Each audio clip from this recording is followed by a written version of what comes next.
The primary change that we will focus on in Turner is about the fan. So we have a fantastic base with our linear channels, our linear brands, and our linear content. What we'll do with that is expand it beyond the current presence and focus on the fan in every single place that he or she resonates. And that I think you'll start to see more of. You've seen quite a lot of that recently, but more of that will come. I think the way we will optimize or maximize our approach to the fan is reaching them and interacting with them in multiple ways, and actually focusing not just on, a touch point here and a touch point there, but the engagement of the touch point. So our channel and our networks are a great start because we have massive consumption on those, and that is continuing here in the Philippines. But now we're able to reach our fans in other ways, through games, through digital, through social, and even in more sort of analog ways, which we're really focusing on, such as events and theme-based entertainment. And we have a lot of that started throughout Asia, and we'll bring more of that into the Philippines. Turner has an edge in all of this based on our fundamentals, which is our content and the experience around our content. And so if you look at our core products and our core franchises, they're extremely engaging with the fan. And people who interact with our content and our franchises become passionate. And that's what gives us the edge. I think our content is such high quality in terms of storytelling and compelling characters that it attracts a certain type of person who wants to be a fan.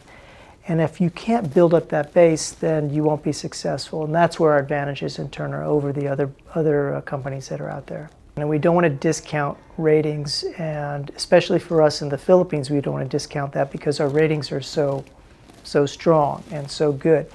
And in fact, what we're seeing in the data is that despite all the other platforms and the other avenues that people can interact with our content and our franchises, our core consumption is actually increasing in traditional pay TV and traditional TV.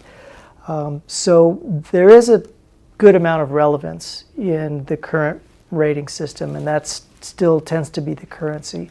I think the challenge for the whole industry is how do you incorporate all of the consumption that occurs in other spots and add it into the consumption that's occurring in traditional media.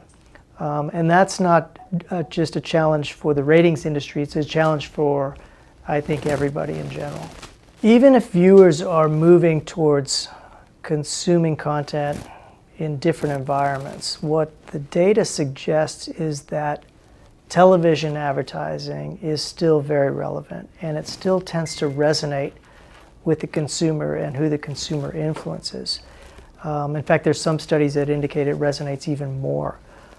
So that in itself, I think, should encourage advertisers that traditional methods are still useful, but where the industry needs to evolve and where we will evolve is to incorporate that traditional media with the other types of media that are out there. If you go to the booths in the outside there, you'll see the Cartoon Network booth. And in the center of that booth, we're showcasing a new show that will be on air in the next month or so called Summer Camp Island, which is from the creators of Adventure Time. So it has that same sort of creativity and imagination that's really interesting for kids to sort of interact with, and it helps them become passionate and creative themselves. That's one. We have another show called Craig the Creek that's coming out, which is similar from the creative directors from the Cartoon Network Studios. In addition to those, we're emphasizing our existing franchises, especially We Bare Bears, which is really starting to resonate now throughout Southeast Asia and especially in the Philippines. The Turner business in the Philippines has been around for many years. I think we've been here for over 20 years. Our core products are Cartoon Network, which is our flagship kids network, and Warner TV, which is our flagship general entertainment network. In addition, of course, we own and operate CNN, the international news channel. And our latest sort of emphasis has been around a channel called Boomerang, which has been in the market for a number of years, but has just now started to see really significant ratings increases based on the content that's performing there, the nostalgic aspect of the content, and the familiarity of it overall with Filipino families. In addition to the new content that is coming to Cartoon Network, we have two new shows on Warner TV. One is called Whiskey Cavalier, which is sort of a secret agent drama comedy show. Very interesting, very entertaining. And the second show is called Miracle Workers, which stars Daniel Radcliffe and Steve Buscemi, which is quite humorous, and I'll let you kind of review it yourself, but it's very funny.